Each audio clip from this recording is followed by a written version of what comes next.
छत्तीसगढ़ की राजनीति में एक नाम ऐसा है जिसे आप नफरत कर सकते हैं, मोहब्बत कर सकते हैं, लेकिन नजरअंदाज कतई नहीं। नहीं, मैं बहुत जिद्दी प्रवृत्ति की हूँ, इसलिए जो चाहा है वो मुझे चाहिए। क्या वाकई सरोज पांडे को बदनाम करने के लिए एक फर्जी एमएमएस इंटरनेट पर वायरल किया गया? क्रॉस वोटिंग का डर इतना था कि विधायकों को सुबह बस में भरकर विधानसभा ले जाया गया। उनकी कार्यशैली ऐसी थी कि अधिकारी कांपते थे। भूपेश बघेल का सुआ नृत्य पर कटाक्ष। सरोज पांडे जी दुर्ग के स्टेडियम में क्या कर रही थी? वर्ड रिकॉर्ड नहीं बना था, कमर मटका रहे थे मुख्यमंत्री के साथ। और उनके निजी जीवन के कुछ अनसुने किस्से, जहां सुकून का मतलब उनके लिए मैगी है। कयास लगाया जा रहा है कि उन्हें किसी बड़े राज्य का राज्यपाल बनाया जाएगा या 2028 में छत्तीसगढ़ की कमान सौंपी जाएगी।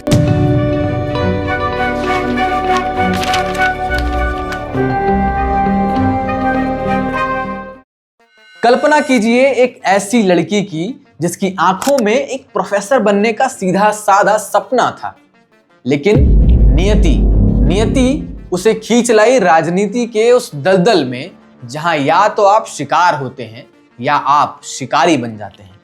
इतिहास ने उन्हें दर्ज किया रिकॉर्ड्स की रानी के तौर पर, यानी एक ही वक्त में मेयर, उसी वक्त में विधायक और उसी वक्त में सांसद। लेकिन क्या आप जानते हैं कि सत्ता के उस शिखर पर चढ़ने के लिए उन्होंने एक ऐसा निर्णय लिया जो भारतीय राजनीति में विरल है, यानी रेयर है, आजीवन अविवाहित रहने का संकल्प। आज की कहानी है डॉक्टर सरोज पांडे की। सरोज पांडे का नाम राज्यसभा के लिए फाइनल होते ही उनके समर्थकों में जैसे उत्साह की नई लहर दौड़ पड़ी। वो महिला जिसे दिल्ली में मोदी और शाह की आयरन लेडी कहा गया, लेकिन उसी शेरनी के लिए उसके अपने ही गढ़ दुर्ग में अपनों ने ही ऐसा चक्रव्यूह रचा कि उसे सियासी निर्वासन झेलना पड़ा। और क्या वाकई सरोज पांडे को बदनाम करने के लिए एक फर्जी एमएमएस इंटरनेट पर वायरल किया गया?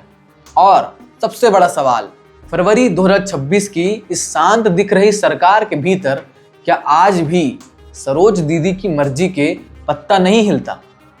आज बात सरोज पांडे के बचपन की वो सादगी की भी होगी और माँ की अर्थी को कंधा देने वाली उस हिम्मत की भी, और उनके निजी जीवन के कुछ अनसुने किस्से, जहां सुकून का मतलब उनके लिए मैगी है और एक पुराना गाना है। Your favourite food?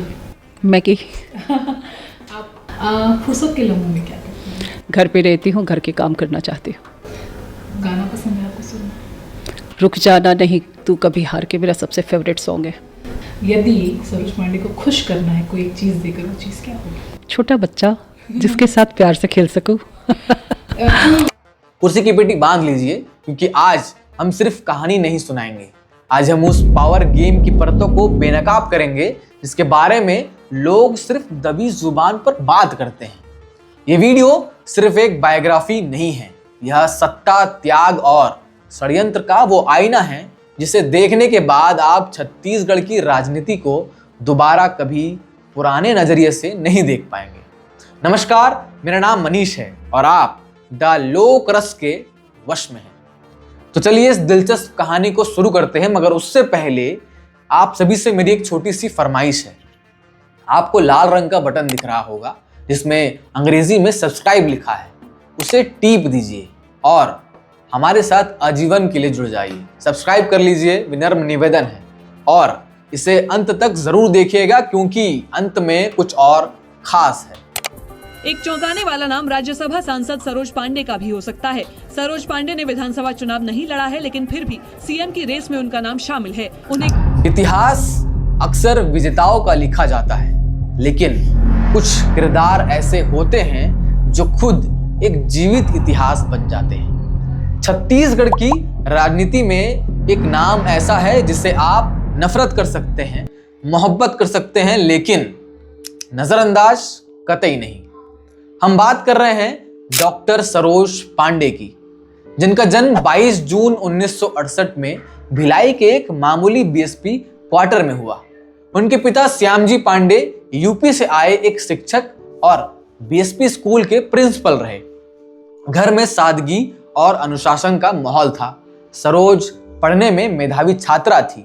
भिलाई महिला महाविद्यालय में बाल विकास एमएससी में पढ़ाई की और पंडित रविशंकर यूनिवर्सिटी से पीएचडी की डिग्री हासिल की, क्योंकि लक्ष्य बिल्कुल तय था, कॉलेज में प्रोफेसर बनना।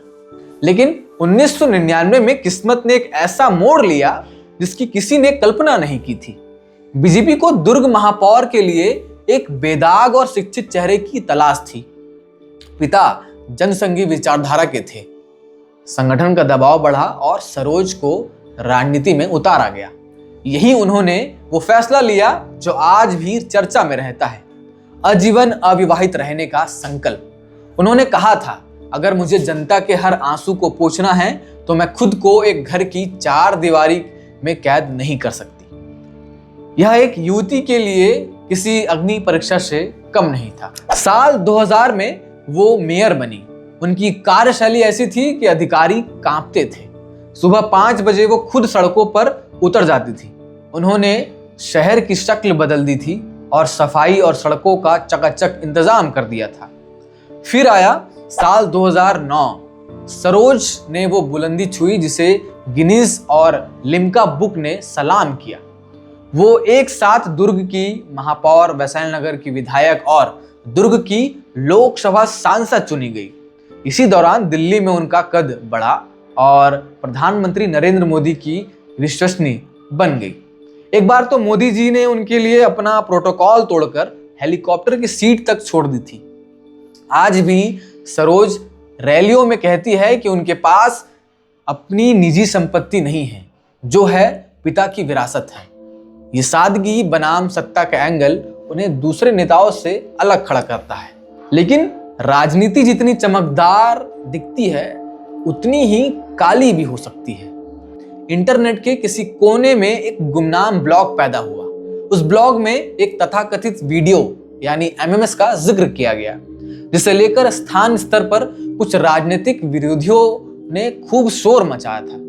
लेकिन सच क्या था? सच ये है कि उस पूरे विवाद का आधार सिर्फ वो अकेला ब्लॉग था। ना कोई पुख्ता वीडियो, ना कोई फॉरेंसिक रिपोर्ट और ना ही कोई पुलिस शिकायत और ना ही कोई चश्मदीद। यह पूरी तरह से एक फैब्रिकेटेड नैरेटिव था, जिसे आज की भाषा में डीप फेक या फिर डॉक्टर्ड प्रोपेगेंडा कहा जाता है। कानूनी रूप से देखिए, अगर उस वीडियो में रत्ती भर भी सच्चाई होती तो आज के डिजिटल युग में उसका नामो निशान नहीं मिटता। लेकिन वह गायब है क्योंकि उसका अस्तित्व नहीं था। यह महज एक राजनीतिक चरित्र हनन की कोशिश थी। सरोज पांडे ने उस वक्त इस पर जो स्टैंड लिया वो आज की महिला नेताओं के लिए एक सबक है। उन्होंने टूटने के बजाय यह साबित किया कि एक शिक्षक की बेटी जिसने खुद को जनता के लिए समर्पित कर दिया, उसे महज एक गुमनाम ब्लॉग के जरिए नहीं गिराया जा सकता। आज उस ब्लॉग को यहाँ सिर्फ इसलिए दिखा रहे हैं, हम यहाँ इसलिए दिखा रहे हैं ताकि आप समझ सके कि जब एक महिला बिना किसी गॉडफादर के राजनीति में आगे बढ़ती है तो उसके चरित्र पर हमला करना सबसे आसान हथियार होता है। और एक अकेली महिला के लिए सत्ता का शिखर कितना जटिल हो सकता है। खैर, अब आते हैं छत्तीसगढ़ के 24 साल के संसदीय इतिहास में, जहां साल 2018 का राज्यसभा चुनाव हमेशा याद रखा जाएगा। आमतौर पर ये चुनाव जो है निर्विरोध होते हैं, लेकिन कांग्रेस ने लेखराम साहू को उतारकर खेला करने की कोशिश की। बीजेपी की तरफ से मैदान में थी डॉक्टर सरोज पांडे। उस रात राजनीतिक धड़कनें तेज थी। क्रॉस वोटिंग का डर इतना था कि विधायकों को सुबह बस में भरकर विधानसभा ले जाया गया। लेकिन नतीजा बसपा और निर्दलियों ने भी सरोज को वोट दिया और उन्होंने 51 वोटों के साथ इतिहास रच दिया। ये जीत बताती है कि सरोज पांडे सिर्फ चुनाव नहीं लड़ती, वो चक्रव्यूह तोड़ना बहुत भली भांति जानती है। आपने 2022 का भी वीडियो जरूर देखा होगा, नहीं देखा है तो बताता हूँ वो किस्सा। 2022 में सड़कों के गड्ढों पर वीडियो बनाने पर गृह मंत्री ताम्रध्वज साहू की चार्मिंग फेस वाली टिप्पणी या भूपेश बघेल का सुआ नृत्य पर कटाक्ष, सरोज ने हर विवाद को अपनी ताकत बनाया। पीडब्ल्यूडी के मंत्री रामजीत साहू कहते हैं कि कहीं की रोड खराब नहीं है। मैं मुख्यमंत्री और गृह मंत्री, पीडब्ल्यूडी मंत्री को आमंत्रित करती हूँ कि इस सड़क पर आकर देखें कि किस प्रकार से लोग गड्ढों में से गुजर रहे हैं। गड्ढे में सड़क है या सड़क में गड्ढा है, ये समझ में नहीं आता। सरोज पांडे ने विगत दिनों सरोज पांडे के गड्ढे में रोड में इतना चार्मिंग फेशियल भाई ये रोड खराब देख सकते। तो कोई भी सड़क जो बनता है 20 किलोमीटर की सड़क है, जब उसको खोदते हैं तो गड्ढा तो होगा ना बनाने के लिए। तो उसको खोदो और उसी रात पूरा बन जाए तो होता नहीं।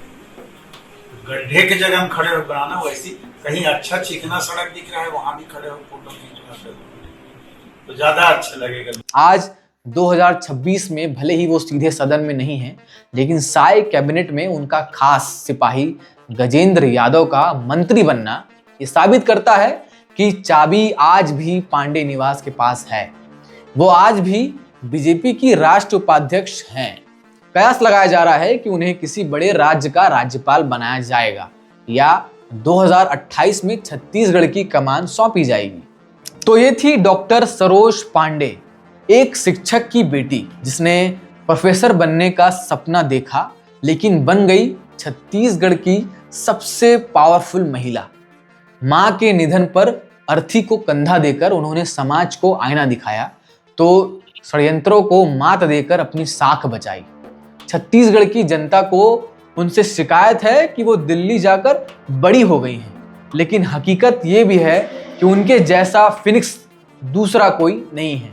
फिनिक्स यानी जो हार मानकर बैठने वालों में से नहीं है। तो आपको क्या लगता है, क्या 2028 में सरोज पांडे मुख्यमंत्री बनेंगी और क्या इन्हें बनना चाहिए? अपनी राय कमेंट बॉक्स पर जरूर लिखकर बताइए और अगर शुरू में सब्सक्राइब करना भूल गए तो अब तो सब्सक्राइब कर लो। और हाँ, कहानी अगर आपको पसंद आई है तो मेरे साथ लगातार जुड़े रहिए। द लोक रस को सब्सक्राइब करिए और बताइए कि अगली कहानी किसकी सुनना चाहेंगे। जल्द लौटूंगा एक और कहानी के साथ, तब तक आप इन कहानियों को भी देखिए। धन्यवाद।